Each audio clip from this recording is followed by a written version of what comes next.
In this video, we commemorate the 160th anniversary of the end of the Russo-Caucasian War and remember the victims of this conflict.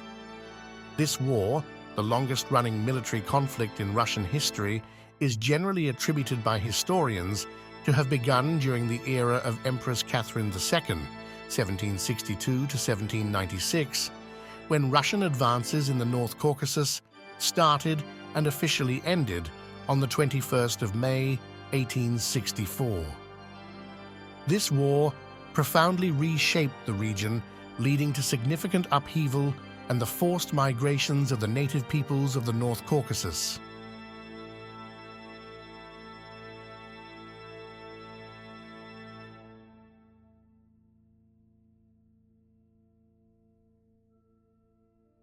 The Russo-Caucasian, also known as the Caucasian War, officially ended on the 21st of May, 1864, marking 160 years since this significant event. The Russo-Caucasian War stands as the longest-running military conflict in Russian history. The main players in the war were the Avars, Chechens, Circassians, Ubykhs, and Abkhazians, listed from east to west. Throughout the 19th century, the war significantly altered the geopolitical landscape of the region. The war between the Russian Empire and the native peoples of the Caucasus led to significant population displacements, including those of the Abkhazians. Polish revolutionaries actively participated in the liberation struggle in the West Caucasus, aiming to simultaneously incite an Abkhazian, Circassian, and Polish revolt against the Russian Empire. Teofil Lipinski, a Polish military commander, writer, and anti-Russian imperialist activist, visited Circassia and Abkhazia during the war. In late 1862, he led an Abkhaz Circassian delegation to London, where they were received by the Prime Minister of England, Lord Palmerston. During this visit, Lipinski delivered a short speech in Lord Palmerston's presence. At the present moment, the Abkhazians are the sole tribe who are continuing to mount powerful resistance to Russia in the Caucasus. But even they have become exhausted under the weight of the unequal battle and can be expected to hold out in such conditions for at most another 3 years. Then, they will inevitably follow in the tracks of the other Caucasian tribes. They will move to Turkey.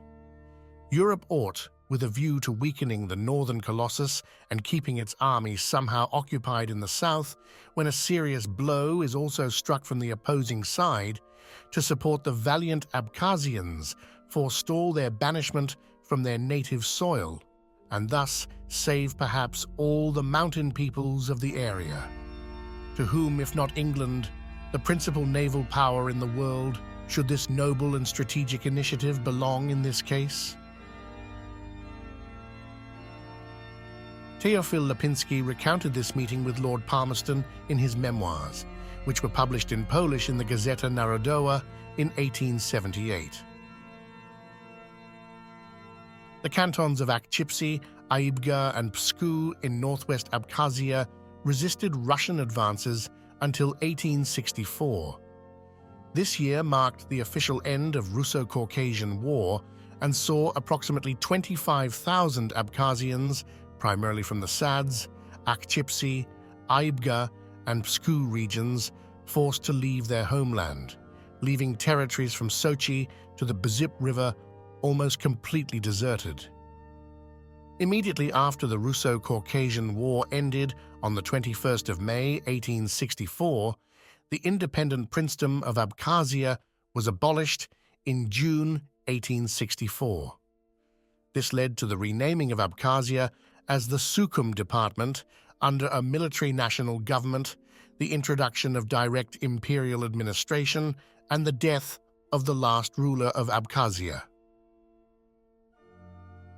These actions led to significant discontent among the people, resulting in the Abkhazian Uprising of 1866 and, once again, the mass forced exile of Abkhazians to Turkey in 1867. Major uprisings in Abkhazia had previously occurred in 1821 to 27, 1840 to 45, 1861, 1866, and 1877, each leading to significant exiles of Abkhazians to the Ottoman Empire. The situation culminated in the Russo-Turkish War of 1877-1878. In total, approximately 135,000 Abkhazian, constituting most of the Abkhazian population, were deported. The Abkhazians faced significant challenges during the 19th century Caucasian War, enduring ongoing resistance, numerous uprisings, and the forced migration of a substantial portion of their population. This led to the depopulation of their lands, particularly in central Abkhazia, the heart of their territory. By the end of the 19th century, pamphlets began appearing among the Georgian intelligentsia, such as Yakub Gogabashvili's Who Should Be Settled in Abkhazia. Later, many Georgians settled in Abkhazia, feeding resentments that culminated in the recent Georgian-Abkhazian War, a conflict that can only be understood against the background of this trauma from the preceding century. As a result, the demographic situation in Abkhazia changed dramatically, with the Abkhazians, the indigenous people of this territory, becoming a minority in their own homeland. Understanding this tragic history is crucial to comprehending the current dynamics and ongoing resilience of the Abkhazian people. Their story is a testament to their enduring spirit and the importance of remembering and honoring their past. At a gathering in Sukhum, capital of Abkhazia, on the 31st of May 1990, 30,000 representatives of the Caucasian mountain peoples unanimously passed a resolution. This resolution acknowledged the 21st of May 1864, the day marking the end of the Russo-Caucasian War, as a day of remembrance for the war's victims and those who endured forced deportation. And on the 15th of October 1997, the Abkhazian parliament passed a resolution recognizing the 19th century deportation of the Abkhazian people to Ottoman lands as an egregious human rights violation and genocide. The resolution also called for the unconditional acceptance of the descendants of the exiled Abkhaz Abyssinian people who wished to return to their homeland.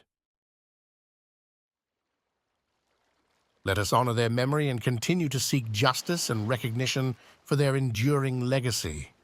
You can find the sources we used and more information on this topic on our website, abkhazworld.com.